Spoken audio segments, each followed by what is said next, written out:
Now that we've added the configuration for our Nginx server, we can create a Dockerfile that will run Nginx as a service for our project. Inside our directory here for proxy, we're going to create a new file called Dockerfile. And then at the top of the file, we're going to type from Nginx inc /Nginx hyphen unprivileged :1 Alpine. And I'll explain what this image is in a moment.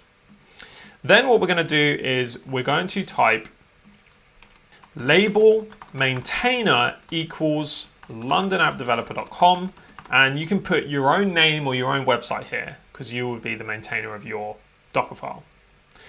Then we're going to type copy./default.conf.tpl /etc/nginx/default.conf.tpl. Then copy./uwsgy_params /etc/nginx/uwsgy_params. Then copy./run.sh to /run.sh. Now we're going to do env listen_port equals 8000. Actually, there should be no space here. Make sure there's no space between listen port and between the equal signs. And then env app_host equals app. And then env app_port equals 9000. Then we'll type user root and then run mkdir -p /vol/static $\ampersand\chmod 755 /vol/static &&touch /etc/nginx/conf.d then /default.conf &/chon or chown nginx :nginx /etc/nginx/conf.d /default.conf &/chmod +x /run.sh. Just a few more lines, and then I'm going to talk through each of these lines and explain what they do in detail.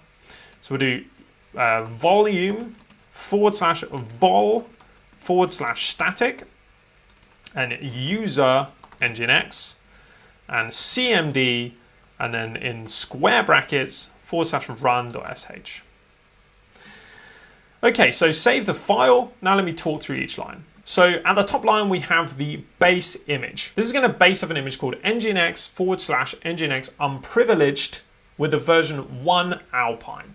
And what this is it's an nginx image, and you might know that you could just simply type from nginx, and that would give you the default nginx Docker image. However, by default, that container runs in root mode. So it runs in the root or the most privileged user.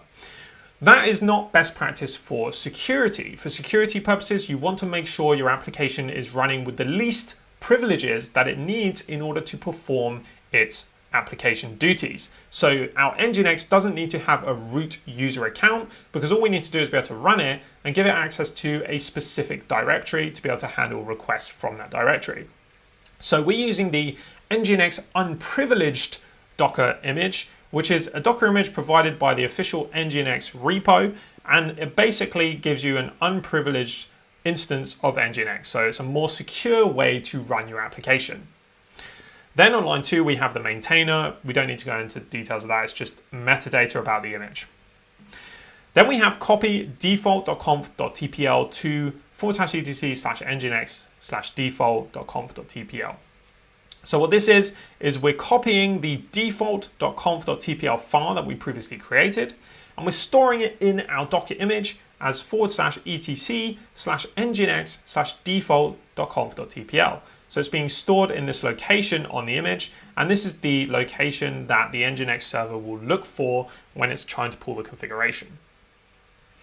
Next, we have the uWSGI params. So similar to default.conf.tpl, we're copying this to our /etc/nginx/uWSGI params location on the server. Then we're copying in the script to /run.sh. So our run script is going to be copied to our image as well. Next, we're defining some environment variables here. So these are default values for our container's environment variables that are running from this image. So if you don't specify an override, then this will be what the defaults are. And we're going to listen on port 8000. So that's the port that our server is going to listen on. Then we're going to have the app host as just app. So that's the host name where our uWSGI app is running. And again, this is a default value. It can be overridden later when you run your service if you want. Then you have the port. So this is the port that our uWSGI app is going to run on, which is going to be port 9000. Like all the others, it can be overridden. Then we're switching to the root user here on line 12.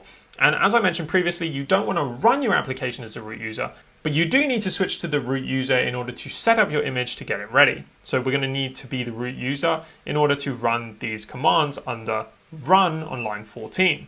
So now as the root user, we're creating a new directory, /vol/static, which is going to be used to store the static files. And then we are setting the permissions on that to 755 so that we can read the contents from the static file.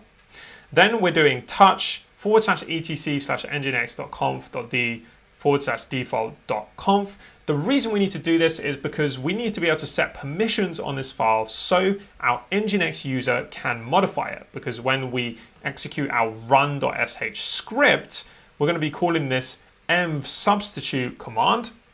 And that's going to require that our user has write access to this file in order to overwrite the contents.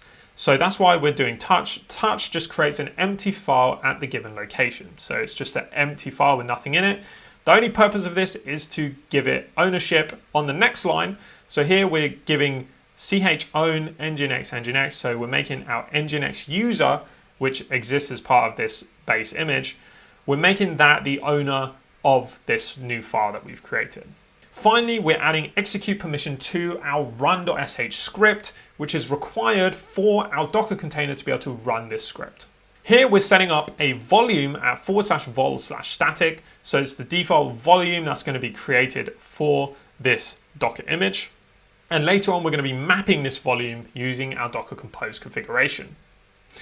Then we have a user nginx. So this then switches to the nginx user.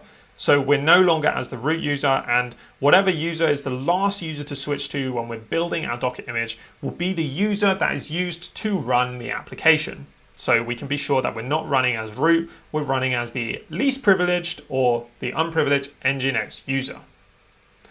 Then we have command run. So this is the default script that's going to be run when you create instances from this image, and we're simply calling our run.sh script that we copied to the image further above.